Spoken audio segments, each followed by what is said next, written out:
The Bahamas are located in the Caribbean Sea, found in between Florida and Haiti. While they consist of almost 700 islands, only 30 are inhabited. It used to be a British Commonwealth country, but gained independence in 1973.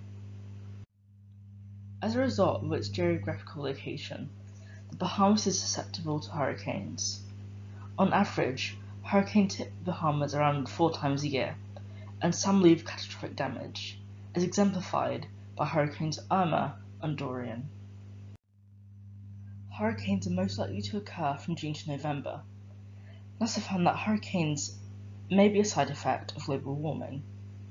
Hurricanes are fueled by warm surface waters, which means that hurricane intensity will increase as the oceans warm. The property is a 10 million coastal property built of mixed materials, with a timber frame and legs into the sea, and the main built of concrete and steel. All properties within the hurricane zone are vulnerable to damage. However, the risk and vulnerability differs according to a variety of factors, including construction design as well as location. The Bahamas house location is important to determine the risk, as distance from the coast is also an important factor, as storm surge can have devastating effects during the hurricane. In this case, being on the coast places the property at increased risk compared with properties further from the coast. The windows facing the sea are vulnerable to breakage, and the broken glass and high winds create further risks. The risk can be mitigated by shutters and hurricane panels, which may provide significant storm protection, preventing wind and debris from penetrating the windows. With increased technology, shutters can offer a high level of protection against storms if made from indestructible materials. Many brands offer protection to winds up to 100 miles per hour, which would be insufficient given that in the last 90 years, of the 12 recorded hurricanes in the Bahamas, 4 have been Category 4 and 6 have been Category 5, which are 130 miles per hour and above. 2019 storm Dorian was 185 miles per hour. It should be a ground of policy that the highest level of protection will be required, able to withstand 200 miles per hour plus. Timber structures and coastal properties are often exposed to severe conditions. Weakened timber structures are unlikely to withstand strong winds.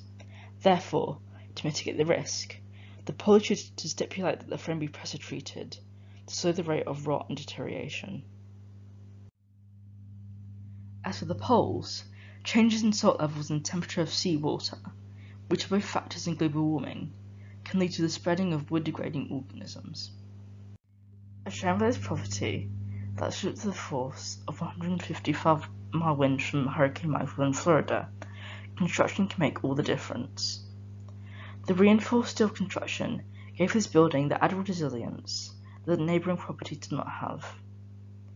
In this case, the Bahamas house is mainly constructed of concrete reinforced with steel, which reduces the risk of damage significantly.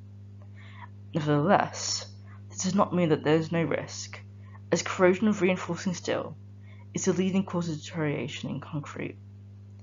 When steel corrodes, the resulting rust creates stresses in the concrete, which can eventually cause cracking. However, concrete can be repaired, and steels can be replaced. This should be a condition of insurance. As discussed earlier, measures could be taken to mitigate the risks. However, it is felt that the timber structure would remain high risk despite any measures. Therefore, the risk of this should be refused. For mitigation, both the windows and main building are of low to medium risk and should be accepted.